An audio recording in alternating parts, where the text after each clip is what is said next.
Welcome to Building Something Admirable, the podcast that takes you behind the scenes of how to start a healthcare-related business. I'll share each step that we took to establish our now thriving practice at Meyer Medical, including our highs and lows, insider advice, and real-life lessons in every episode.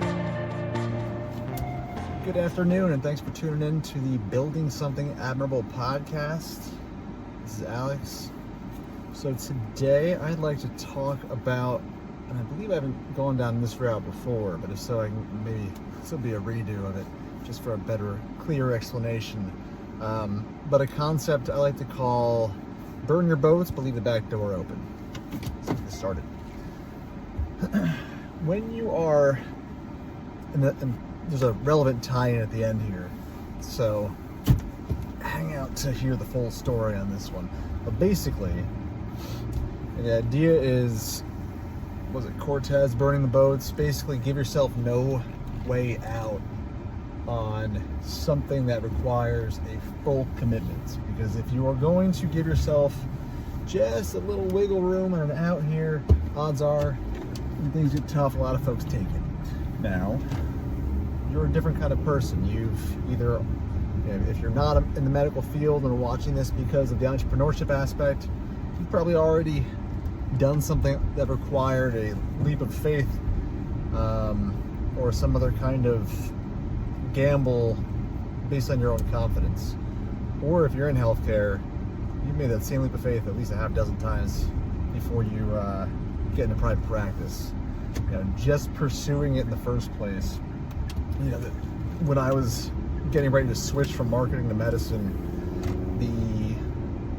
what I read in all the how to make a career switch into medicine books and the people I talked to, the message was always the same, and that was, only do this if you literally can't see yourself doing anything else.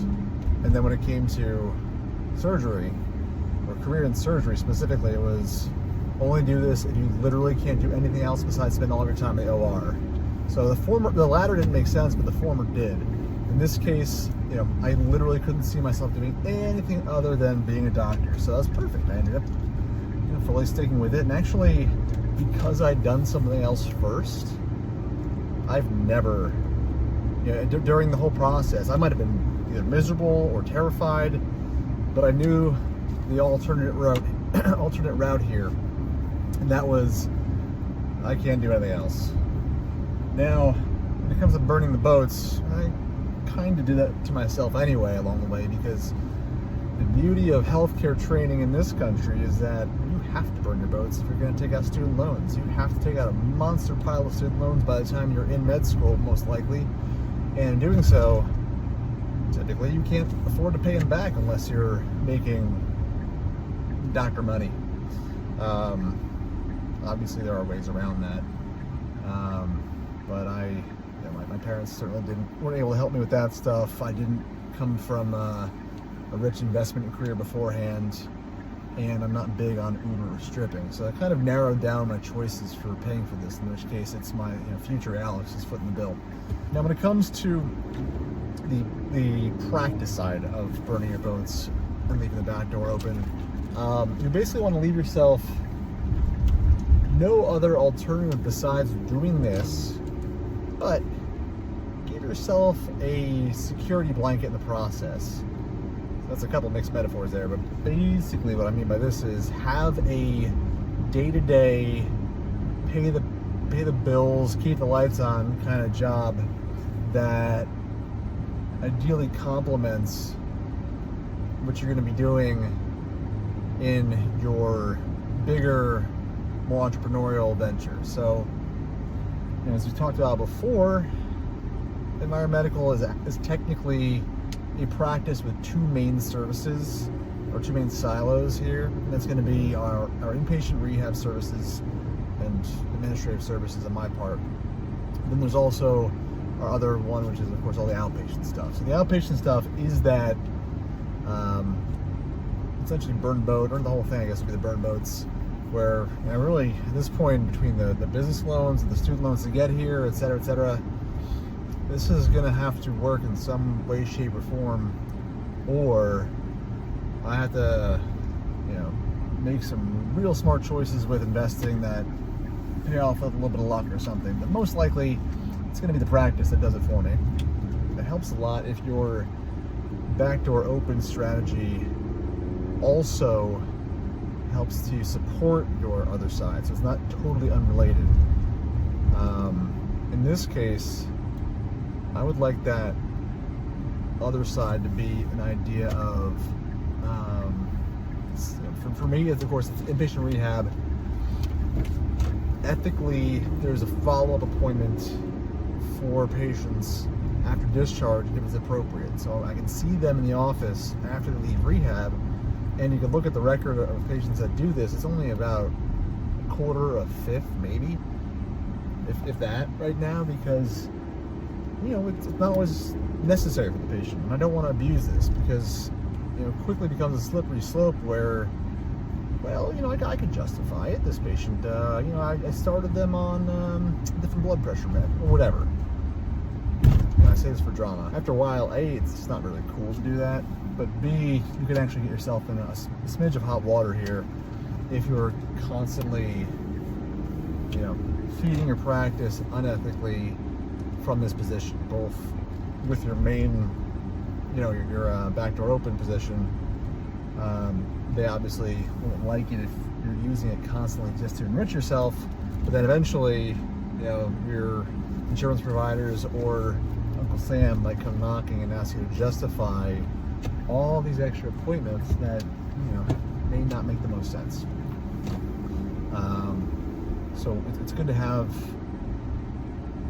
good self-restraint in this case. Plus, you don't want to pack your schedule with fluff when you really have a bigger plan in mind here. Okay, be smart about this stuff.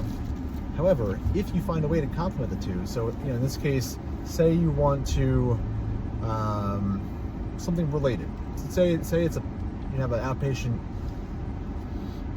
aesthetics practice. Well, your main gig can be something that either is demanding or makes someone lose a little bit of self-confidence, or is just otherwise, hey, treat yourself afterwards to something a little more pampering. There you go. There are a half dozen ways to do something like this. And the last idea that's kind of an add-on mixed bag here, I meant to throw in a different episode and lost my train of thought. But basically, it's when it comes to entrepreneurship, don't be that weird person who is afraid to tell others their idea because they're going to steal it. This is something that we all do when we get started, and it's like, well, I want to make sure that I'm not giving away the secrets here of my sweet idea. And yeah, your idea might be awesome, but here's one that I just, with the recent news about cannabis descheduling or lowering the schedule on this one, by going from Schedule 1 to Schedule 3, that means that now it's treated like a prescription drug, from what I understand. And in doing so, assuming that the states now turn it back over to the federal government for the final say, or I guess they kind of have to, no matter what. But in this case, it's less okay to do it one way publicly and then wink and a nod when you do it practically a different way. Well, that means that you have to have someone who's licensed with the DEA to be able to prescribe these things. So you need to essentially have a pharmacy or a pharmacist prescribing, filling these prescriptions. So whether it be a pharmacist who's inside this dispensary or regular pharmacies start dispensing cannabis with a prescription, there's two ways of doing it. However, the third way is something that we do, which is if you have a DEA license, you can fill a lot of these prescriptions in your office, in which case sometimes the logistical headaches are actually a little bit less. So one thing that we're tossing around right now, unfortunately it's not going to happen anytime soon, because why would we take this on ourselves, would be to have what we call the Admire Relief Program. So we're a non-opioid based practice, because while there are absolutely good reasons to prescribe opioids, that's not going to be our thing. And by having a clear no opioid policy, it saves us from having to I mean, take the risks, honestly. In some cases, it's not like it used to be where you actually risked break-ins as much and things like that for people looking for medications, but really de-risks it from that aspect of things. It may lower insurance. I don't recall if that came up. I believe it did.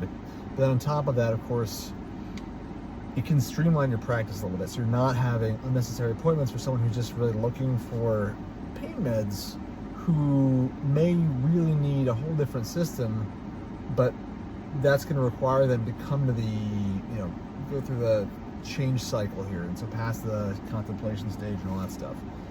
But either way, in a opioid sparing practice, in other words, an opioid alternative treatment program, a relief program, RELEAF, may be an opportunity for a open-minded and really practically minded practice to end up prescribing cannabis and filling those prescriptions in-house, now that dispensaries might be forced to adapt and increase their costs. So suddenly it's actually more practical for us to be filling these. And again, if you're comfortable doing it, really it should be done, frankly. It's good medicine in a lot of cases.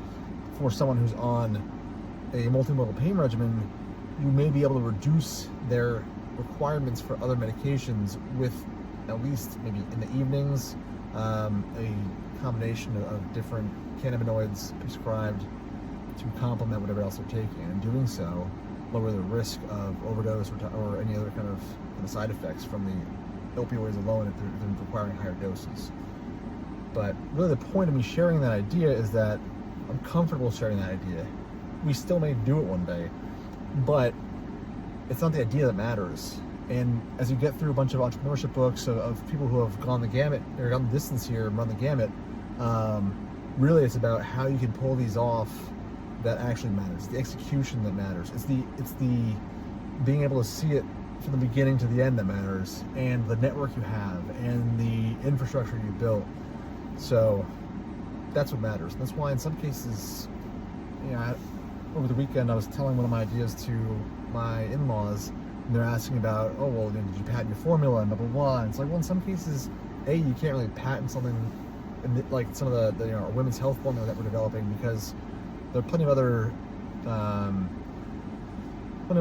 ones on the market that have similar formulas, maybe slightly different dosages, and it's probably not worth going through the effort of trying to patent it and then defend that patent than it is to just build a brand around it and educate your patient population that yours is better because you've selected a good distributor or a good procurement office to produce that supplement, and that you've chosen these concentrations because those are the concentrations that work. That's what matters. That's the execution that matters, and it has nothing to do with the idea itself. It's knowing how to see it from the beginning to the end, and to be the kind of person in the practice and whatever who can pivot when you hit those inevitable speed bumps and roadblocks.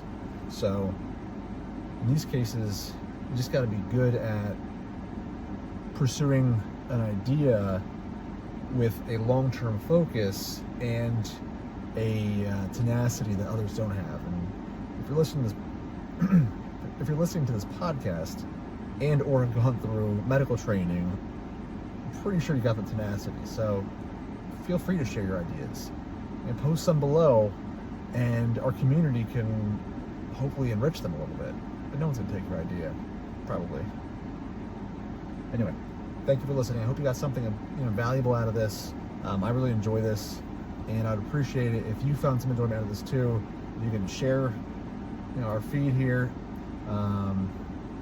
like this video, and subscribe so I can give you some more ideas down the line, or hopefully get some of your feedback and can answer some questions or develop episodes around bigger concerns or go deeper on certain topics. I'm building this with the idea of sharing our experiences, but also being able to help you get through some of your own sticking points if you're in a similar place that we are or were. All right? Hope you have a good day. Best of luck. Stay tuned for more insider advice on building something admirable. Don't forget to like, share, and subscribe below.